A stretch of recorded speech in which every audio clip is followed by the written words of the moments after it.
This is Mile High. Do I want to tell the story or do I want to show the message? You've got a lot of work to do between Mile High. The time has come where we can know we have a responsibility, an ethical and moral responsibility. We have to do it better in order to move people along. Up, down, inside out. If you get your mind right, it is not. It is a receiver of thought. Because love is my first technique. it's now time for the show.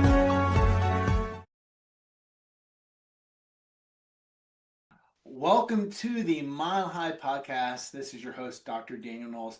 Thank you for joining us from whatever your altitude is, while we are at Mile High altitude, where we expect you to be in August of 2026.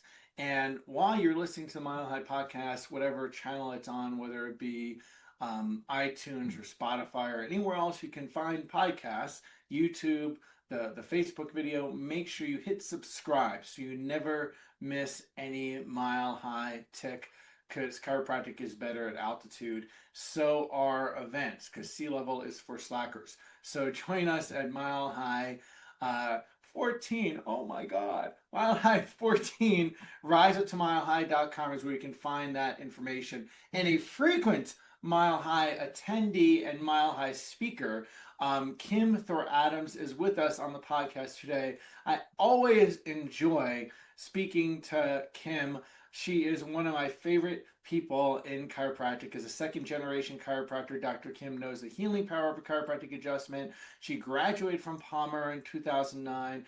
She has 2 practices going in Nebraska. She's an author, a coach, and just an incredible soul. So all the other titles and things, she's just an incredible person. And she has 3 beautiful daughters, and she really focuses on being on purpose, for serving people, for doing that bravely. So thank you for joining us today, Dr. Kim. Yeah, thank you so much for having me. Always a pleasure to talk to you. I ditto back at you. So and first off, I'm getting to know you more and more from us crossing paths more frequently. It was great to see you at the gaming tables in my after party, and just having your presence. Let people get to know you a little bit first. At what point, so second generation chiropractor, at what point did chiropractic bubble up as something that was going to be your path? Yeah, so like junior high and high school, I feel like I knew I should do that. Like Dad mentioned, do it. It's cool. You're a doctor. You can help people. Go do it. You don't know what to do? Do that, And so then I went to college at Creighton in Omaha. They gave me half off because I was a nerd, so you don't say no. And it was very medically focused. And my parents had gotten divorced. And I think I went through like a rebellious stage of, I don't want to do it just because my dad said I should. No way. And then so I was bartending and I was in a sorority and I took a marketing class and I had to make a commercial. And so one of my friends was having headaches. And so we said, you could take this pill that's not natural or go to the chiropractor and your headache could go away. And it's kind of like something clicked inside of me. I got an A in the class, of course. And I realized like, dang, that's pretty cool. You walk in a room with nothing and you can make the world a healthier place. And so then I knew it was for me. That's so funny because I was that late year teenager saying the last thing I'm ever going to do is being any kind of doctor and certainly not a chiropractor. And then somewhere along the way, I was like, this is pretty, I got dragged along to a Sherman College Lyceum. And then I was like, wow, this is actually pretty darn cool. And then look at where we both are. Yep, love it. So, you were at Mile High a couple years. It was so great to have you on stage. What do you love about being at Mile High? Well, the crowd is giant, which is like my favorite part. The energy is crazy good. I feel like most of the people there are positive, and there's so much energy in the room. It's like palpable. The feedback, even just from the eye contact, like the people in the audience pay attention. And I appreciate that because sometimes you speak at seminars and there's people in the back talking or, they're all looking at their phones or whatnot. But it's actually my favorite seminar as a student and as a presenter. The energy is very interesting. I mean, it's the interest and energy and how the community and camaraderie comes together is something that has bubbled up, which is pretty amazing. And I really appreciate you, Kim, being part of that, whether it's been on stage or in the audience, because you and all the attendees really contribute to that. Now, you have had some exciting things going on in your life and in your practice. First of all, you put out a book. Some people know that, some people don't know that. Tell us about the book. Yeah, so it was during the mandates when I got an email from my kids' school that they had to wear a mask the next day. And I was like, F that. There is no way I'm going to do that. And usually I just make a social media video when my blood pressure goes up and like, hey, here's what I think, blah, blah, blah. Have a good day. But it didn't seem to suffice. So I needed some artwork for the wall in my office. So I bought some paint and I went out back and splattered the crap out of that paint all over the artwork. And it's still up in my office. It's pretty, but that wasn't enough to take my frustration out. So I decided to then put it down and write a book. We took the big girls to Disney World. And I remember it was probably like 6 months. I'd been writing it mentally just in my head, getting all the pieces to fit together. And I actually wrote it down with a pen on the airplane on the way home from Disney World. And it's forwarded by other second, third, fourth generation chiropractors of how we grew up getting adjusted, not scared of disease. We weren't vaccinated. We weren't scared of disease. Fevers weren't scared. You know, we trusted the body heals. Have a great day. And then it's the story of how I kept my kid in public school without wearing a mask. It's called Growing Up Fearless, and you can find it on Amazon. And they say it's a quick and easy read. And I'm really hoping it makes a splash in the world to help make bravery contagious. So I'm not the only one standing there next time if there's a next time. I think it was such a great message, growing up fearless. And, Fred Barge, Life Without Fear, it was a great message to bring out for chiropractors. And I like to ask you about that because I was thinking about this in our time together a little bit earlier. And what do you think a person needs in today's world, today's cultural field, to be a chiropractor? I think they need a good set of balls, Danny. If the words quack quack scare you, you need to be braver. And a lot of that starts, for me at least, with authenticity and certainty in what I'm doing. Like, I know the power of chiropractic. It's great. I know that all I need is my brain and my hands, and I can change the life of someone, you know? And if you do at home something for your kids that you think is the healthiest, you best be doing that and telling your patients that in your practice, because if you're not authentic, you're not being the best doctor you can. So if you're able to live in the current moment, wear one hat at a time and be fully present and authentic, you already know what to say and know how to respond. You just can't be scared to open your mouth. Yeah, that's exactly what the road I thought we could go down because, your book, Growing Up Fearless, and really, you know, as a chiropractor, you're saying something that's so counterculture, and we know often the culture is not right, okay? You have to have a certain amount of being fearless. You have to have a certain amount of bravery to speak out and not keep your mouth shut. If you're going to just always keep your mouth shut, you're going to struggle a little bit as a chiropractor, or you're going to go down a road of not actually doing chiropractic, but doing some other things. So, and I think you're just announcing something about that you're going to be doing in Florida. Am I right? Yeah. So my friends Ara Tovar and Jenna Davis, we're getting together and us three are hosting the Brave Practice. It's going to be a year from tomorrow because we're recording this in November 6 and 7, 2026. And we've found together that the biggest fear in chiropractors is about adjusting babies, which is silly. There shouldn't be. Really? No, really? I know. People are afraid of adjusting babies? Whether it's the chiropractor or the parent, there's a whole lot of fear with that. There's fear of going all cash, which I think is lovely. That's how I do it. There's a fear of raising your prices, but if you can get the results you want, it's priceless. So raise your prices. And there's a fear to open your mouth and be brave. Like, I'm not a medical doctor. I'm never, ever, ever going to tell someone not to take that medicine, but you sure as heck know that I'm not going to do that. And I'm going to tell you that I would never, ever, ever do that, but it's your choice. But I'm never going to do that. And here's why. So it's just a difference in communication. Even with pediatrics, there's a difference in communication. And Jenna Davis is big with like lip tie, tongue tie, and all that. And Ara Tovar used to see crazy cool miracles on mission trips because she goes all the time. So I think between the three of us, we can really help chiropractors step it up and scale their practice. I have to say that whole theme of bravery, especially put forth by the three of you, And who wouldn't want to be in Florida in November? Right?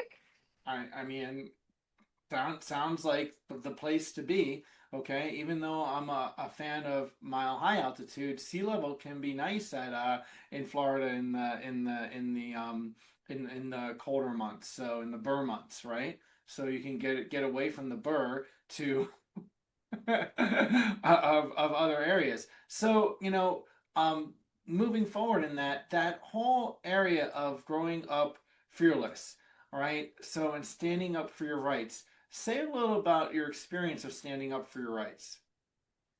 Yeah, sometimes it's simple to the point of like, I don't want to wear a mask. Like, I never, ever, ever thought in this land of the free and the home of the brave that I wouldn't feel free and I would feel like there are not many brave people. And it's quite a contradiction in my head. So I never, ever, ever put a mask on. And when the cops came to my office, you know what happened? They brought their kids to get adjusted. And there had to be already a line in the sand drawn for me to do that. But it could be more simple with things like, yes, my kids get adjusted all the time. That's a thing to say out loud to patients. It could be a thing of, yes, when we get a fever, we're not scared of it. That could be a thing. It could be as simple as, oh, my governor's coming to town today. Why don't I go? Why don't I raise my hand? I should just ask a question. It could be as simple as getting on a committee to fight for things that you believe in.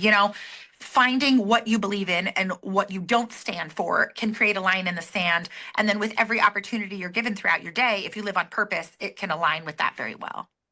Well, and then that brings up to another area, which is people, as you know, for example, in the U.S., are fed pharma as the answer for your health. I mean, that's what we are, spoon fed.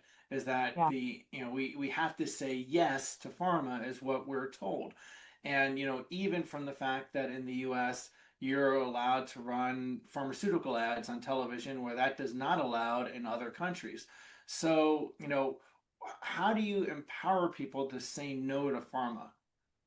Yeah, so what's right is not always popular, and what's popular is not always right, Dr. Danny Knowles. So I feel like in this day and age, people are maybe becoming a little more aware of it.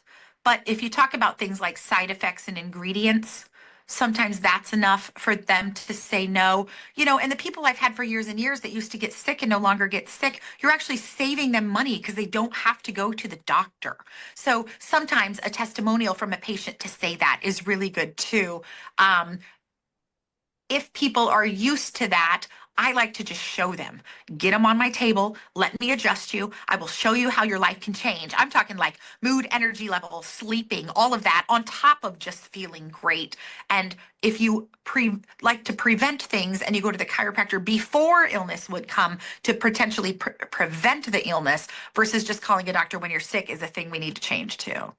Yeah, and this is also another area when you have people that are used to going to taking their kids to the doctor, right? And they're being used to, oh, the thing you do to help your kids is to tell them to do pharmaceuticals. And so between that, it's about being brave to tell them that that's not the only solution. Exactly. And like, I'm not ever going to tell anybody not to go vaccinate their kids, but I'm going to say I don't. I never was. My children aren't. They're the healthiest they can be, and they're the smartest ones in their class. And if that's not a control group and a science experiment, I don't know what is.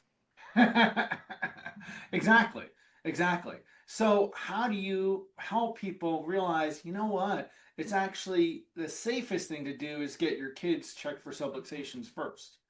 Yeah, I like when they come to me and ask me. A lot of new patients will find me online because I'm a little bit loud, if you don't know that already. They'll find me online and they'll come in and they'll say, Kim, we're thinking about saying no also. And you make me feel like that's okay because that's what you do. And I found I'm not the only one that wants to do that. And it's almost as though they're hesitant to say it out loud, but given my bravery, it's making it contagious. And then they're able to say, oh, I think I'd like to explore that. Now, how do you help chiropractors be braver in that area? Because it's very common people not want to open up their mouth.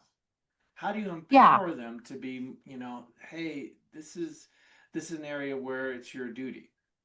Yes, I quote BJ Palmer a lot, like with the law, without the law, and against the law. Like, come on, what would BJ say? Would he say, let's shut our doors? Would he say, let's be silent? I don't think he would. So, step one, open your mouth. And then step two, if you are authentic, you know what you stand for, it's easier.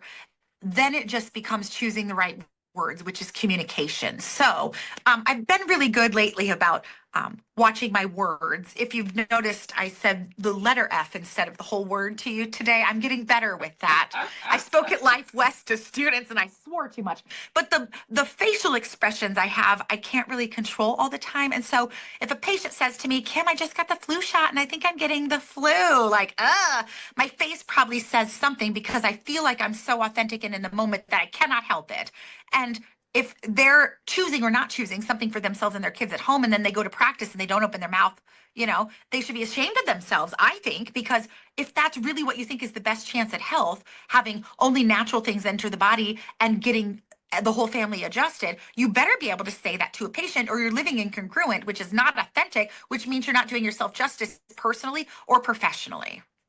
Well, and that's a really important area to be brave relative to pediatrics and also pharmaceuticals, that's not the only answer. And then, the thing is, I see it so frequently, I'm sure you do too, where people think the only way they're going to be successful is to go all in on insurance, right? And we know there's so many aspects to going down that road, which take people further from actually doing chiropractic and pure chiropractic. How do you help people be more brave? What do you recommend people to be more brave around switching to a cash practice or saying no to insurance?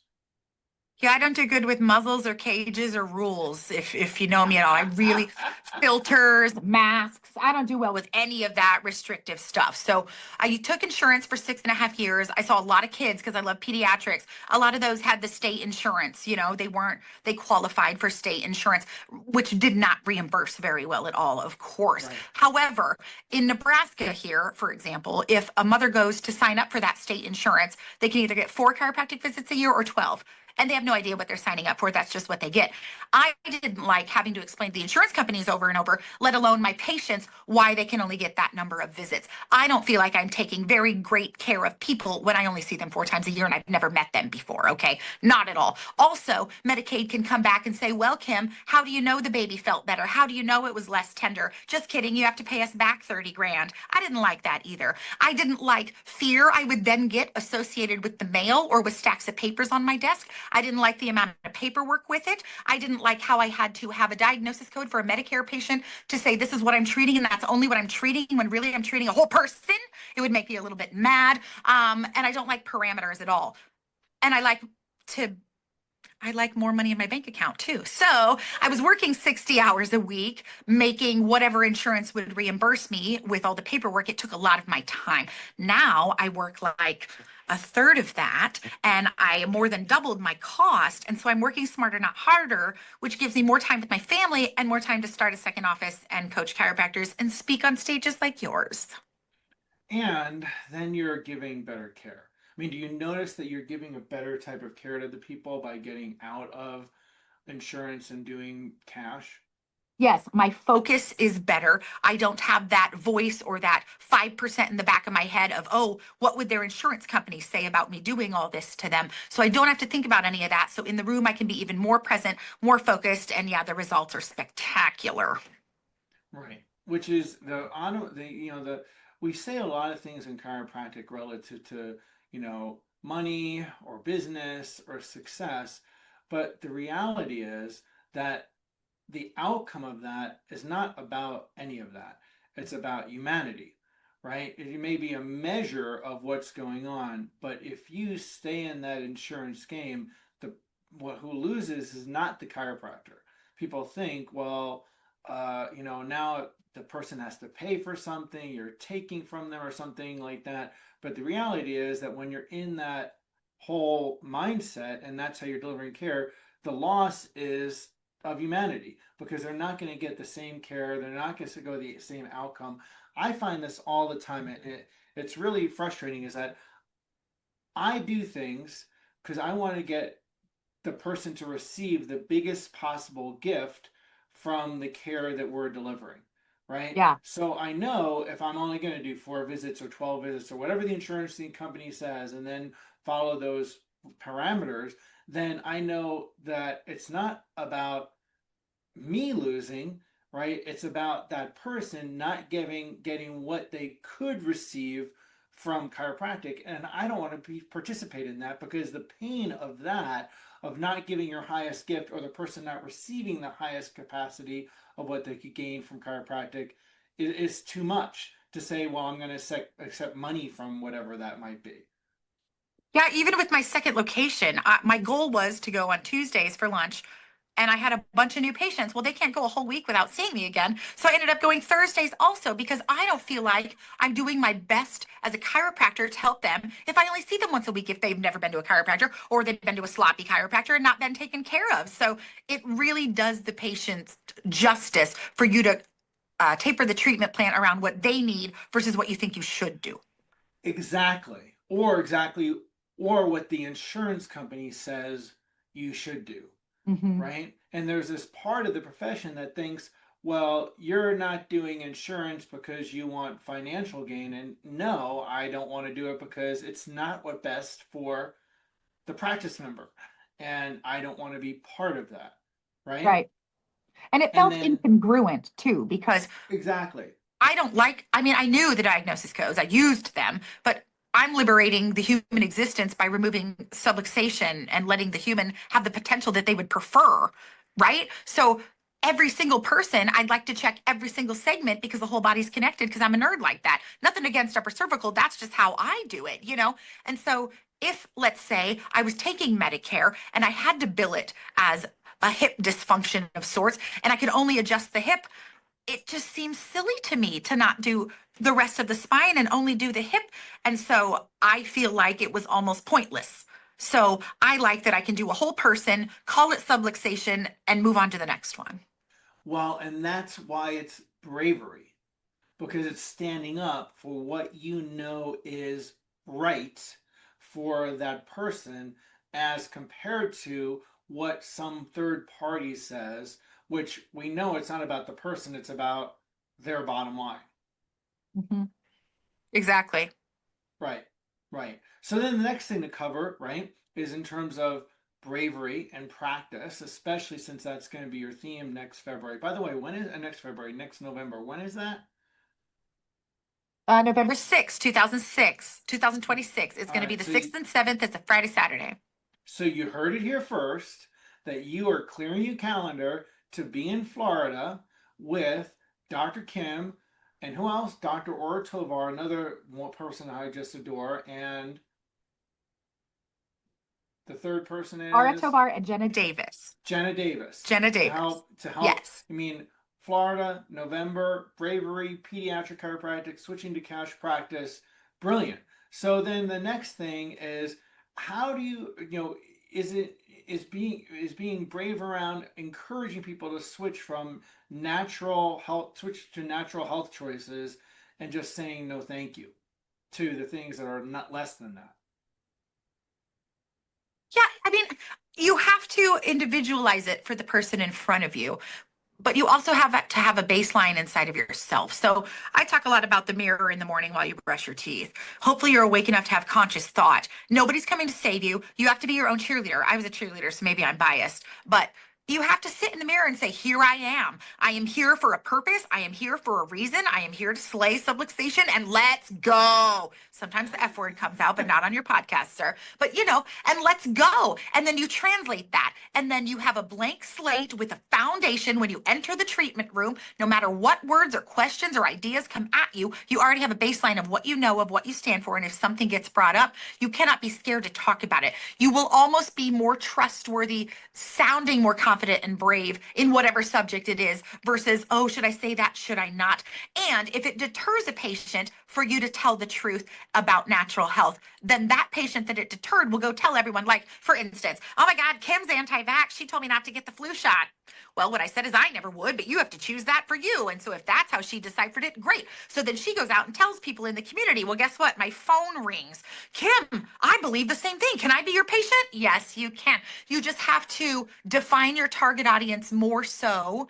And if you build it, they will come, but you have to tell them. A lot of times during COVID, people would say, I called you because of what you stand for. And that was pretty cool because there wasn't many places that were like that, you know? But if you're brave enough, even in the simple fact of your whole family should be here because that's what should happen, everybody should get adjusted. That takes conviction also to be brave enough to ask for them to bring their whole family there too. So I feel like you will make a better of a splash of a dent in the health of humanity by being bravery every day and on purpose. So, what do you think is what holds chiropractors back from doing that? Sometimes I think it's communication. I mean, deep down, it's fear of getting in trouble. And let me tell you, I had a lot more haters online when I took insurance, which was quite interesting. It's like I stopped Really? taking insurance and some of the haters went away. So part of it is that I think for me, you know, but if you know how to say it eloquently, like if a patient comes in and they're like, Kim, can you give me some resources? I'm learning about natural health. We're thinking about saying no, but I just don't know. I always just give them the side effects and the ingredients because that's enough. I think that should be enough to tell them to make their own informed decision. And then if they say things like, well, Kim, do you do that? Do your kids? No, we never do any of that. I would never do any of that. That's not telling them what to do because I'm not a medical doctor. I'm not going to tell them what to do. But I'm going to tell them that I don't, and they can infer that I believe that's the best decision by saying that. So sometimes it's just choosing your words appropriately, even online, so that you don't get flagged or you don't, you know, get in trouble. But as long as you speak things that are true and you come from a place of this is what I do, this is what I think, here's why I think this, and not tell other people what to do, let them make their own decision, it's fine. You just have to be eloquent and brave enough to choose your words, and that takes some practice. So, here's the thing. Do you think, we know, you know, and I know, sadly, that over the years, say over the last several decades, um, chiropractic education is not what it was once in terms of what it focused on. Do you think that plays a part in the chiropractor being brave? Absolutely. And can you expand on that? Yeah, sure. I mean, okay, I went to Palmer in 2015 when this all started, where like SB 277 was in California and all the rights were being taken away. I called the school because I wanted them to give me a quote, and they did, and it was great. You know, chiropractors are trained in immunology, pathology, blah, blah, blah, blah, blah. But please quote the CDC, Kim. And I was like, okay. And then when masks got mandated and Palmer had a God, this is getting a little deep here, Danny. Palmer had a clinic in Rock Island, Illinois, as they do. And they were going to either make everyone get vaccinated and mask or shut it down. I called the school again because I was the Nebraska alumni rep. And the school said, Kim, we could talk about seat belts. And I'm not normally speechless, Danny, but I couldn't really respond eloquently or No, is professionally. that what they said?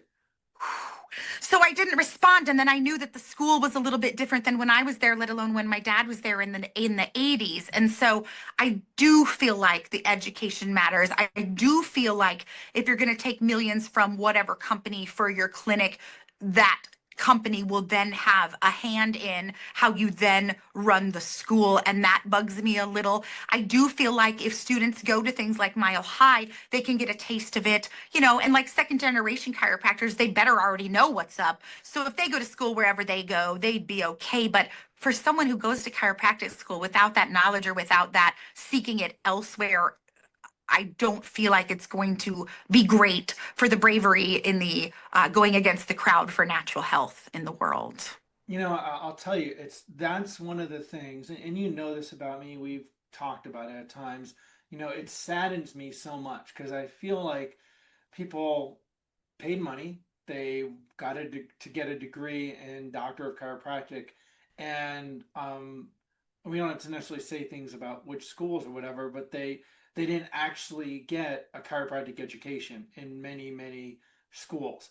And what saddens me is what those graduates that come out and then call themselves doctors of chiropractic, what are they actually doing and how are they telling the public what chiropractic is.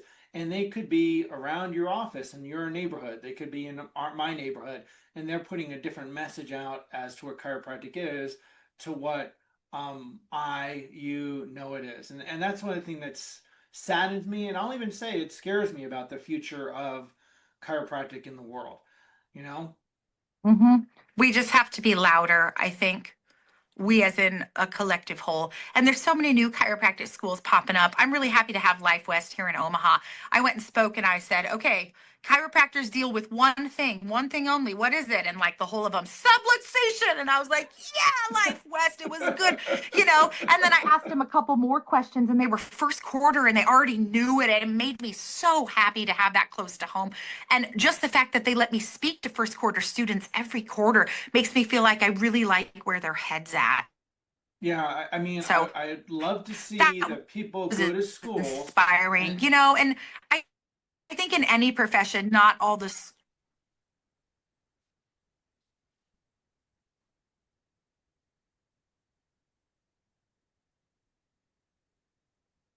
You there?